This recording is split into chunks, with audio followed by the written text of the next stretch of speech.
Bapak Ibu Saudara, kita bersyukur kita jumpa lagi melalui acara kita Resapi, Renungan Singkat Pemelihara Iman GKI Klasis Bojonegoro.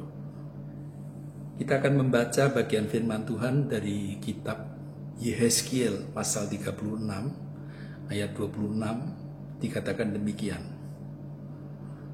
Kamu akan kuberikan hati yang baru dan roh yang baru di dalam hatimu, dan aku akan menjauhkan dari tubuhmu hati yang keras, dan kuberikan kepadamu hati yang taat.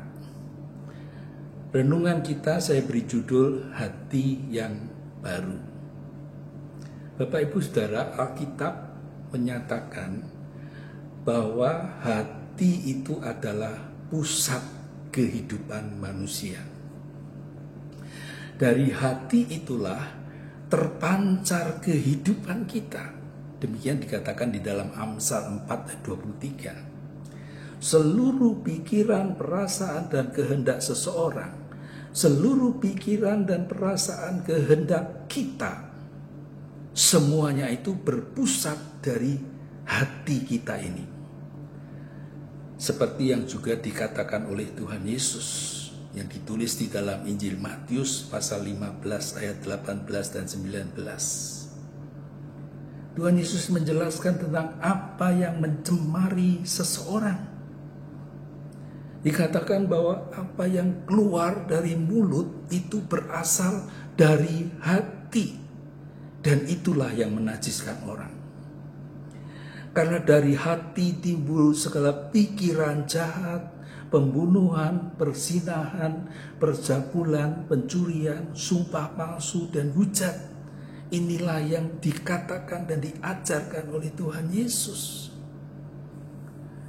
Nah, di mata Allah, umat Israel pada zaman Nabi Yehezkiel ini, mereka memiliki hati yang keras, hati yang busuk, penuh dosa dan kejahatan.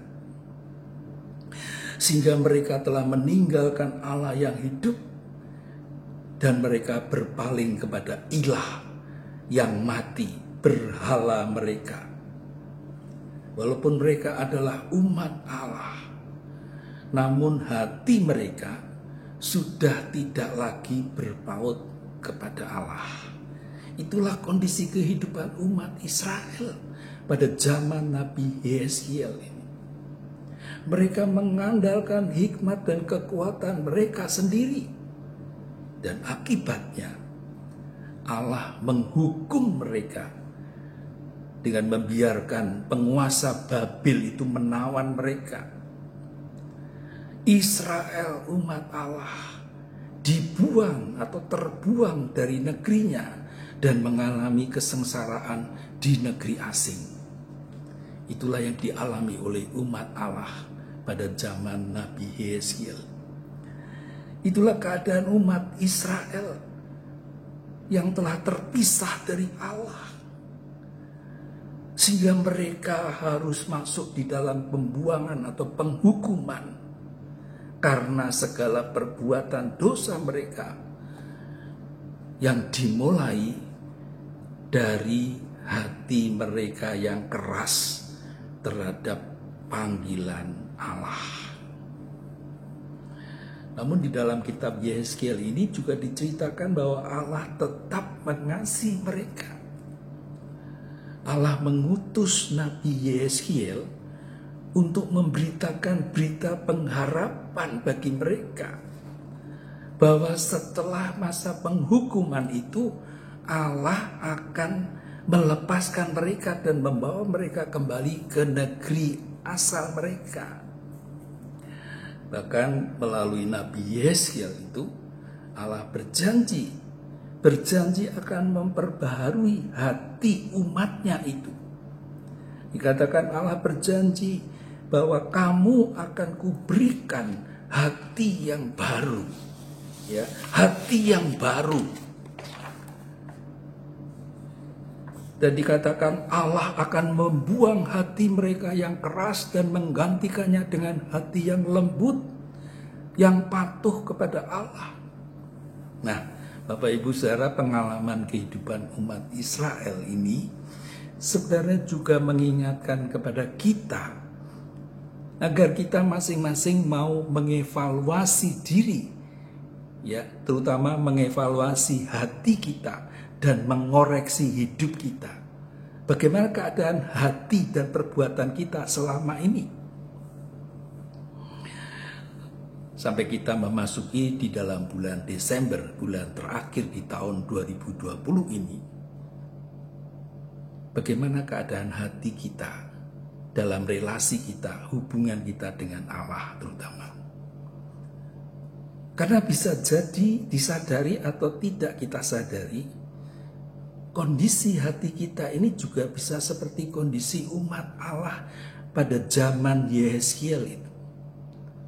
Hati yang sedang keras, sedang busuk, sedang penuh dengan dosa dan kejahatan. Sehingga saudara bisa jadi walaupun kita ini namanya orang Kristen, kita sibuk dengan berbagai pelayanan, kita sibuk menyiapkan dengan berbagai acara. Kalau Desember ini acara Natal, juga persiapan tahun baru.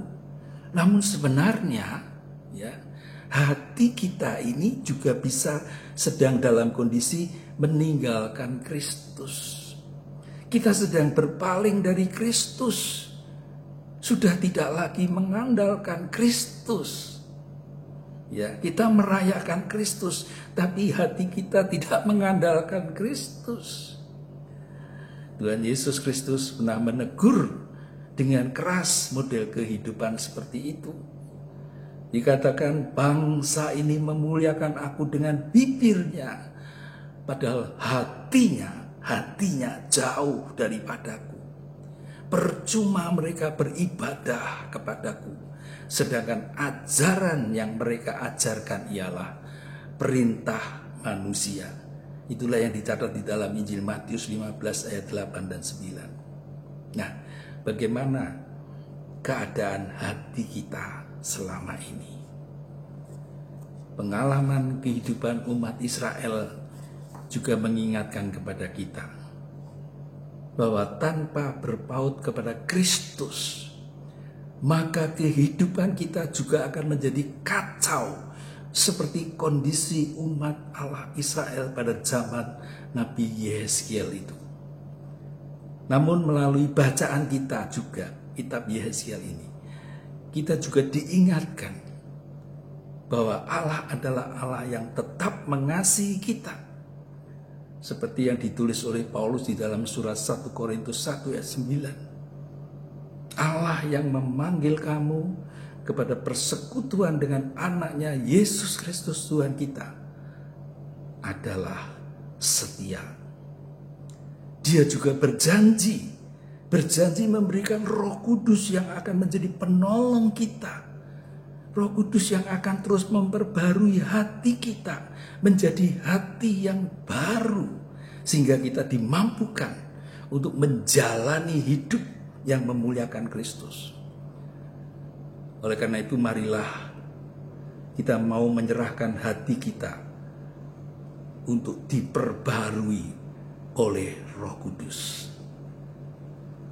Amin. Mari kita berdoa. Tuhan, terima kasih untuk firman-Mu. Kiranya Roh Kudus menolong kami, sehingga melalui firman-Mu ini, iman kami makin bertumbuh, menjadi dewasa di dalam Kristus Yesus. Dan hidup kami dipakai Tuhan untuk mempermuliakan Tuhan dan menjadi berkat bagi banyak orang, agar mereka juga boleh datang menyembah kepada Engkau ya Tuhan. Terima kasih Tuhan, dalam nama Tuhan Yesus. Amin. Sampai jumpa lagi di dalam acara resapi berikutnya.